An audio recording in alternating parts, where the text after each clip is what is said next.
അപ്പോൾ ഗൈസ് ഇന്ന് എനിക്ക് ആദ്യത്തെ ഒരു 3x3 എങ്ങനെയായിരിക്കും കിട്ടിയെന്ന് ഇന്നൊരു കോമഡി വീഡിയോ ആണ്. ഇപ്പോൾ ഇത് പുതിയ ടൈമാണ് 2024.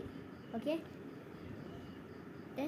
ഓൾഡ് ടൈം 2023 എങ്ങനെയാണ് പറയട്ടെ. എൻ്റെ കോമഡിയാണേ. പെട്ടി നോക്കിയാൽ ഇതിൻ്റെ ഫോണിനെ പെട്ടിയാണ് കിട്ടിയത് കേട്ടോ. അത് പെട്ടി തീർന്നു പോയിട്ടുണ്ടാവും. ഇതിൻ്റെ ചിലപ്പോൾ ഇതായിരിക്കും കിട്ടുന്നത്. ഓക്കെ,